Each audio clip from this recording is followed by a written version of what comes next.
Re-salut abonné. Euh, la série dont je parle, ça s'appelle Le livre perdu des sortilèges. Et c'est en 3 tomes. Et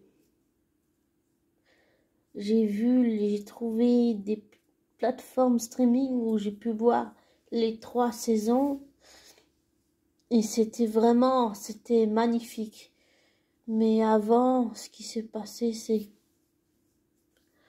c'est que, comme j'ai expliqué, quand on ressent les émotions de quelqu'un qui sont pas les nôtres, bah, on est un peu déboussolé. Là, je le suis toujours, mais peut-être un peu moins que tout à l'heure, peut-être moins chamboulé, j'en sais rien.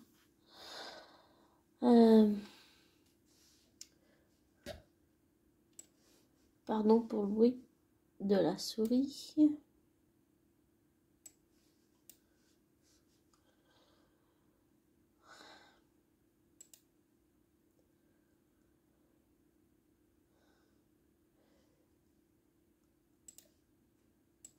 Oh, pardon.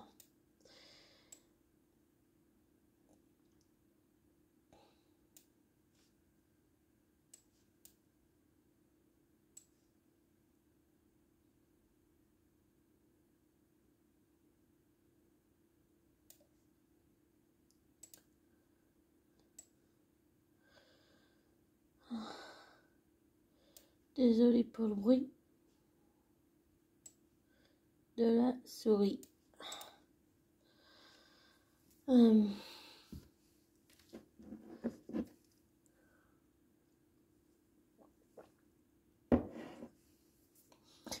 En fait, c'est une série qui parle sur, par exemple, j'allais dire, les démons, les démons, les magiciennes, les magiciens, les sorcières, les sorciers, les vampires, les vampiresses. Et en fait, ça s'appelle, ils ont une congrégation. Et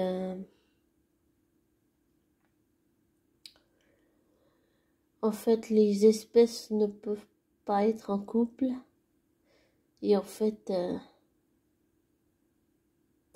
j'ai pas envie de spoiler, mais c'est vraiment magnifique. J'ai pas lu les livres, mais j'ai vu les trois saisons parce qu'il y a 3 tomes, donc 3 saisons. Et j'ai vu, c'est vraiment super bien fait. Les montages, les dialogues, l'histoire, comment ça progresse et tout et tout. Et en fait, je me suis rendu compte que c'était pas juste un combat physique, c'est aussi un combat mental, c'est un combat psychologique. Par exemple, la sorcière là, Satou, Peter et Gerbert qui veulent, et Domenico, enfin non pas Domenico, mais Gerbert qui veulent se débarrasser de Diana et Matthew. Ça j'ai trouvé, bon j'ai trouvé horrible l'idée, mais j'ai trouvé aussi que c'était très intéressant la façon dont les scénaristes avaient monté ça, les dialogues, les éclairages, la mise en scène. J'ai adoré aussi ce côté sombre un peu du vampire là. c'était vraiment, c'était bien fait, c'était vraiment bien fait. Et je trouve, j'allais dire, les acteurs principaux, ils ont fait un travail magnifique, formidable, un travail de malade, mais dans le sens positif, de ouf, quoi. Le résultat, il est... Waouh, j'allais dire, on en prend plein les yeux, on en a pour notre argent, je dirais. Ouais, voilà. Et je dirais que j'ai pas lu les livres, mais peut-être que il vaut mieux éviter la comparaison avec les livres et puis la série, je pense. Voilà. Et peut-être qu'il y a des fans qui acceptent pas ça encore, mais ça viendra peut-être. Mais j'ai trouvé La série, ça m'a fait penser aux sœurs Halliwell, Blue, Piper, Phoebe, Paige. C'est à ça que ça m'a fait penser. Ça m'a fait penser au Livre des Ombres, à Melinda Warren, à Patty, à la mère de Patty, je sais plus comment elle s'appelle, la grand-mère des sœurs Halliwell. Ça m'a fait vraiment penser à tout ça. Ça m'a fait penser, j'allais dire, à Harry Potter aussi, quelque part. Ça m'a fait penser à la série avec les frères Salvatore, Stéphane et Damon Salvatore. Et ouais, ça m'a vraiment fait penser à ces séries-là. À Twilight aussi, évidemment. J'ai trouvé ça vraiment super bien fait, la série, les éclairages, la mise en scène, je me répète, mais bon, on s'en fout un peu, mais c'était waouh. Bon, au début, c'est sûr que tu comprends pas, mais ils font en sorte que tu comprennes et que ça cogite dans ta tête. Et j'ai trouvé ça bien fait. Voilà, j'ai trouvé ça bien fait. Et j'ai trouvé, on va dire que émotionnellement, tu vibres avec les personnages, oui. Mais je dirais, si on va vraiment juste dans le fictif, là, la connexion avec qui j'ai plus senti psychiquement, c'est le personnage fictif de Matthew Clermont. Ça a été assez dingue quand même. J'aime aussi beaucoup le personnage de Diana. Elle a du caractère, elle se laisse pas marcher sur les pieds. Et puis j'ai bien aussi aimé, bon, c'est pas toujours cool, mais j'ai bien aimé les moments de tension dans leur couple, les moments de dispute, parce qu'en fait, chacun apprend quelque chose sur l'autre tout au long de la série jusqu'à la fin de la saison 3.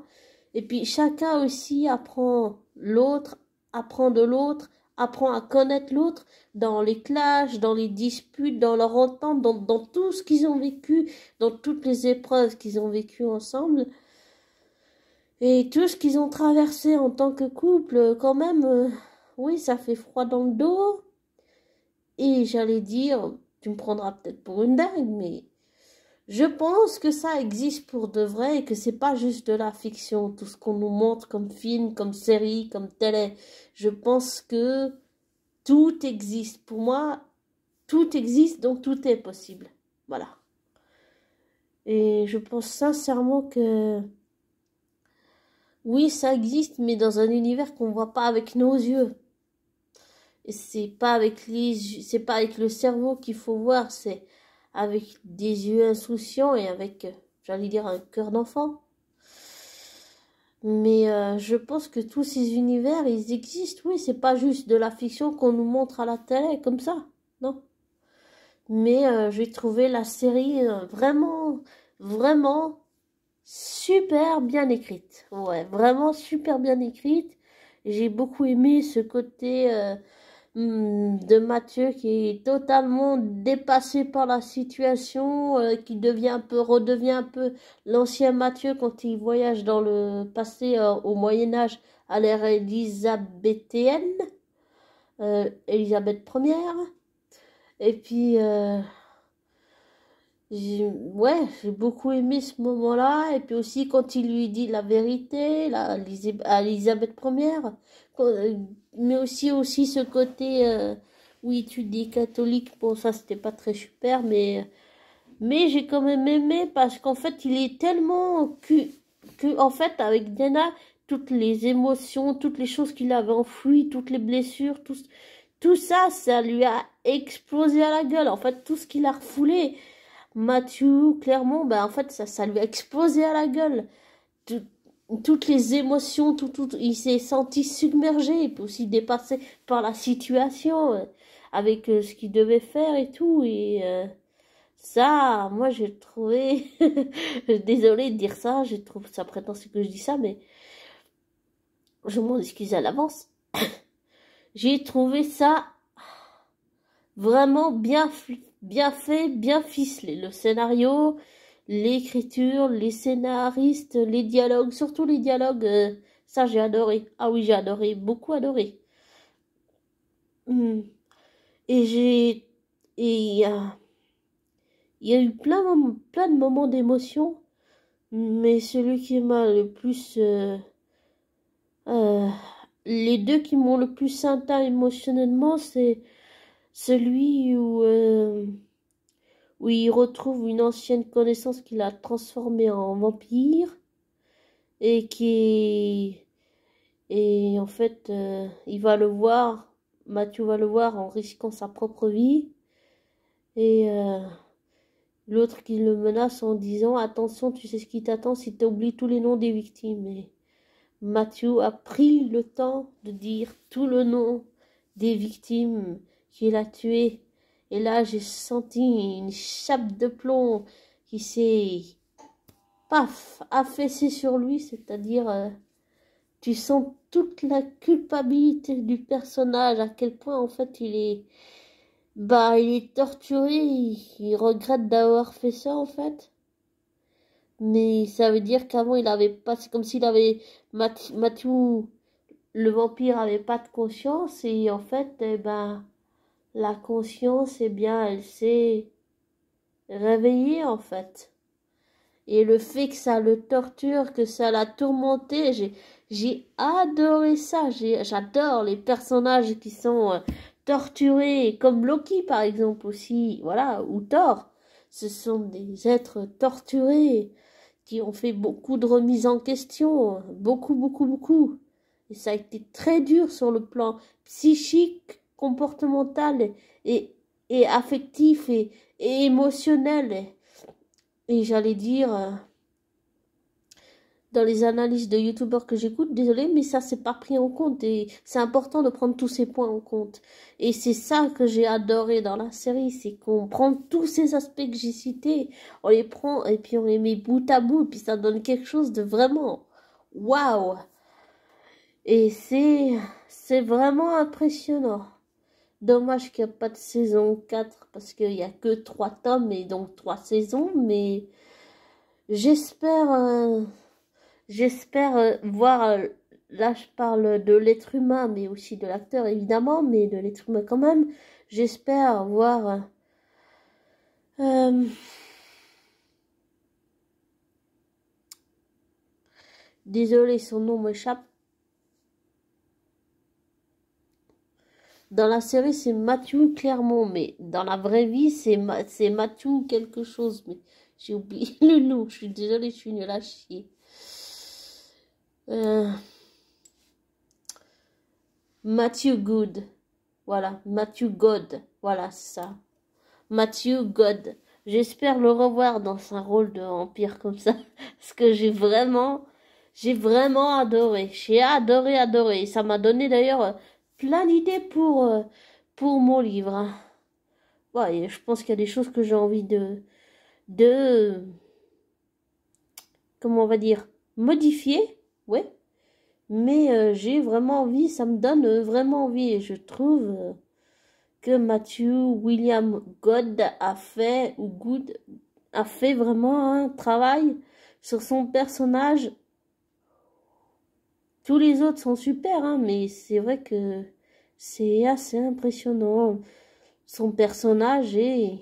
Oui, on voit toutes les facettes de Matthew clairement. On voit le côté sombre, le côté torturé, le côté... la conscience qui titille et puis qui... Finalement, ben, ça l'empêche souvent de passer à l'action quand il est sur le point de vouloir tuer quelqu'un. Ou alors il hésite, même s'il le fait et qu'il va jusqu'au bout.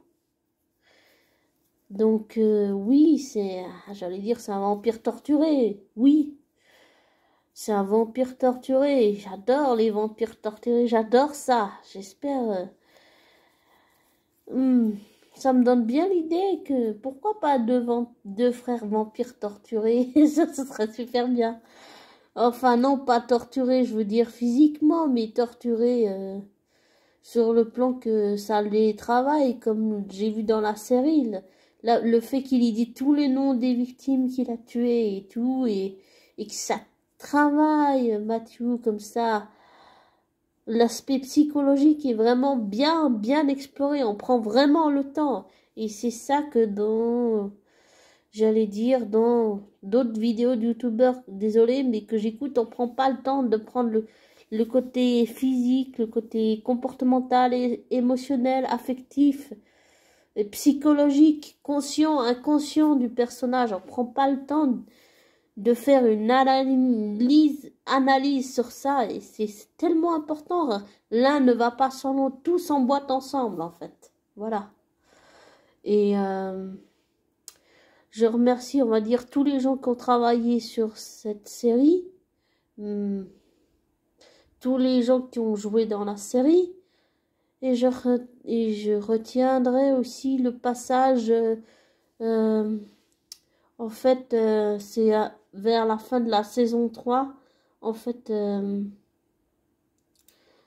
le père de Matthew et de son frère Baldwin était complètement ravagé à cause des tortures qu'il avait subies, ça lui a laissé des séquelles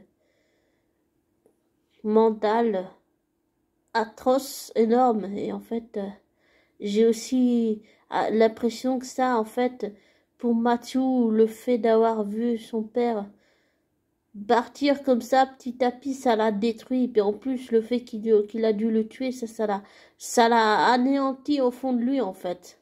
Ouais, ça l'a détruit psychologiquement. Ça l'a totalement détruit. Et j'ai l'impression qu'avec DNA, en fait, il a réappris les choses. Il a réappris à se reconstruire. Réappris à avoir une famille. Et réappris à apprendre qu'est-ce que c'était se comporter comme un père avec son fils Marcus, son deuxième fils aîné Jack, et les deux jumeaux qui étaient pas encore nés, bien sûr, mais il a appris ce que c'était. Et c'est vrai que quand on passe par là et on prend douloureusement conscience, c'est sûr que sur le plan émotionnel, ça fait très mal. Ça fait très mal. Mais ouais, il a réussi, j'allais dire. Et j'ai trouvé ça magnifique. Ça montre aussi, j'allais dire, que les gens différents, que ce soit ma flamme jumelle, que ce soit des gens autistes Asperger, que ce soit des gens qui ont un léger retard mental, ou bien qui sont autistes non-verbal, ou bien qui sont juste différents, ça montre à quel point l'être humain en général est cruel et indifférent et n'accepte pas l'autre personne qui est différente, tellement il a peur de l'autre, comme s'il allait attraper la peste en fait. Et ça montre à quel point l'être humain avec une personne différente peut être cruel. J'allais dire méchante, mais pas seulement méchante, mais faire preuve de cruauté sans foi ni loi. C'est-à-dire qu'on se fout de l'autre, on se fiche si on va blesser l'autre, on se fiche de ce que ça va faire à l'autre, sur le plan psychologique et émotionnel. Et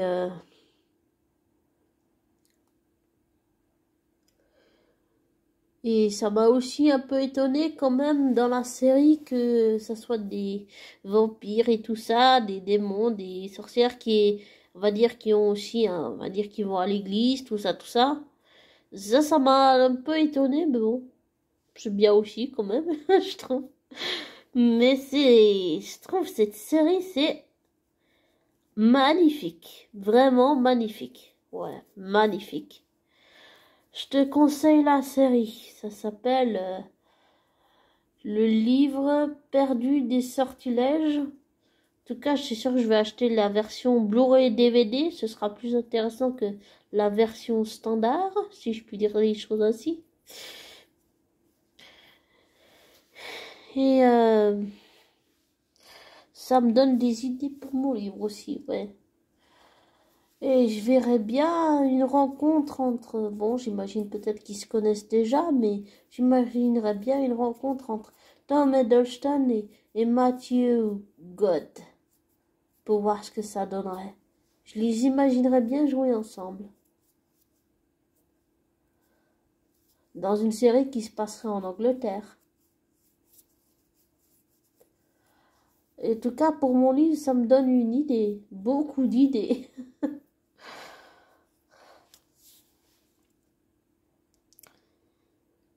Et j'ai trouvé ça magnifique, super bien joué tout. Mais je me suis égarée, je voulais aussi parler du moment vers la fin de la saison 3, là, en fait, c'est quand ils vont sauver Matthew des griffes de Benjamin, là. L'autre vampire, on va dire, sadique, si on peut dire ça comme ça. En fait, c'est... Il y a l'enchantement et puis tout le reste, là. En fait, Satu, c'est une super sorcière, super puissante, mais qui utilise ses pouvoirs à mauvais escient. C'est pour ça que Diana l'a ligoté. Ce qui est dommage, mais bon. Je pense que Satu, elle mérite une autre chance avec tout ce qu'elle a vécu. Je pense qu'elle mérite une autre chance. Et puis, je dirais que le moment là où il est attaché sur la table, ça m'a, ça m'a secoué, ouais, ça m'a secoué. Beaucoup secoué. Et je pense que je suis pas la seule, j'imagine. Non, je suis pas la seule. Évidemment. À vivre ce genre de choses. Mais en fait, tu vibres avec les personnages.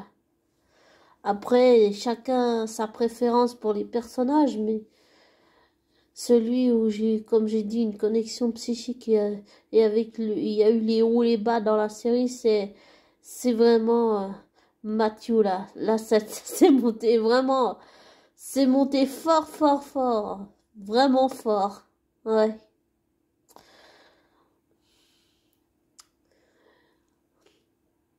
Euh, avec Tom Hiddleston, c'est différent, mais là, c'était vraiment fort, fort, fort. C'était fort. C'était vraiment fort, cette série.